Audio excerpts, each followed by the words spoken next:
Estamos aí analisando essa história desse preso que morreu, né, na Papuda, e isso começa a ser utilizado pelos parlamentares bolsonaristas, né, falando aí, ó, tá aí o que Alexandre de Moraes tem feito, tá aí a inércia do judiciário, qual é o impacto que isso pode ter para Alexandre de Moraes na sua análise, Carol? Nenhum, Fabiola. É o seguinte, o que a gente está vendo, eu acho que o Josias pontuou muito bem, foi ali com o dedo na ferida.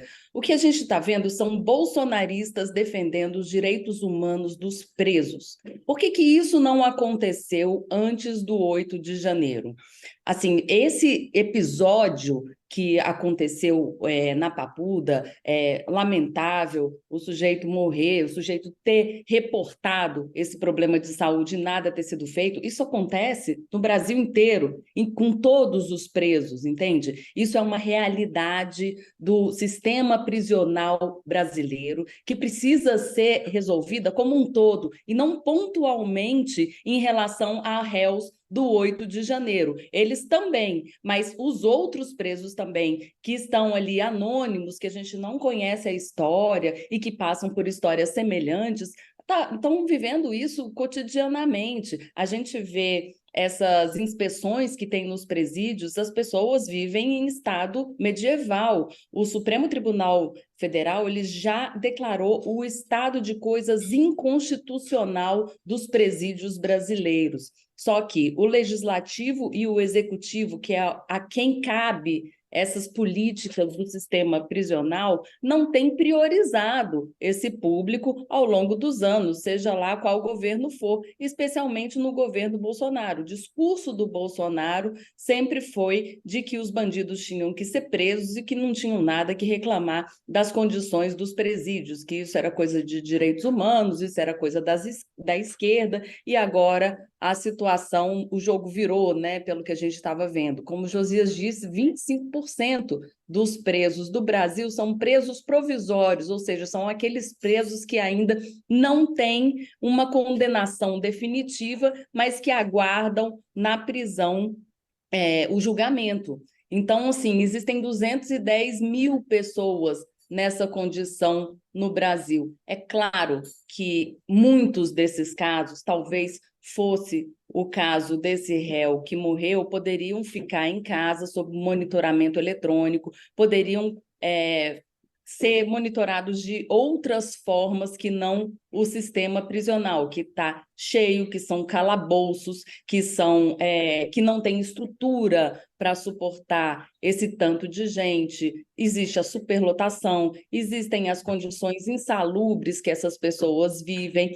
e parece que os bolsonaristas descobriram isso agora, que esses réus do 8 de janeiro foram presos. Então, de alguma forma, esses casos, apesar de serem trágicos e lamentáveis, eles servem para colocar uma certa luz sobre o que acontece nos presídios no Brasil inteiro, Fabíola. Muito bem lembrado, Carol, porque é exatamente isso que a gente ouve em vários relatos. Só que esse relato ganha uma luz mais forte, né?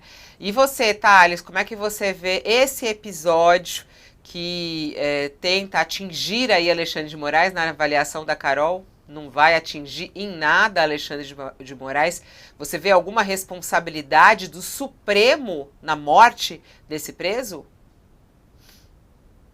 Olha, aparentemente, o Alexandre de Moraes foi leniente, lento na decisão sobre a liberação desse preso. E isso pode ter tido alguma influência no desfecho do caso. Isso, infelizmente, é evidente ao diante do fato de que a Procuradoria-Geral da República informou ao Alexandre que por ela dava para liberar o cidadão. Então, houve certa leniência do relator nesse caso, aparentemente. Agora, está havendo um aproveitamento político, que nós já falamos aqui ontem e dias anteriores, cinismo absoluto com relação a essa morte. É, Dizer que estão sendo torturados, super maltratados, não sei o que, tal. Primeiro, não estão sendo mais, tendo piores condições do que ninguém no presídio. Estão tendo condições até um pouco melhores, né? Até porque a sociedade está mais de olho. Outra coisa é que o uso disso, aqui ontem no Congresso, teve bolsonarista dizendo que é um caso Herzog, é igual ao caso Herzog, que é uma loucura, né? O Vladimir Herzog que foi torturado, enforcado numa cela pela ditadura militar, e eles dizendo que é o caso Herzog deles é um absurdo. Teve de tudo aqui desse aproveitamento. E teve líderes governistas que pensaram em dizer, mas em respeito, até porque eles deram um minuto de silêncio, e depois, quando começaram o discurso, teve alguns líderes governistas que chegaram a dizer: eu vou lá, vou explicar, vou contrapor a essa gente, dizendo o seguinte: e a parcela de culpa do Bolsonaro? O rapaz tinha comorbidades, segundo os médicos, provocadas pela Covid.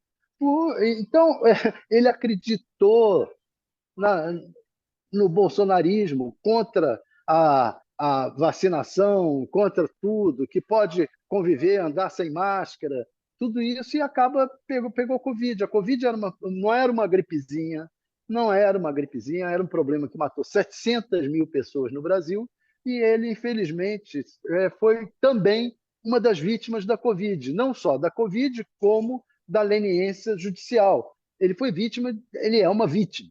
É como ele é uma vítima, mas uma vítima de todos os lados.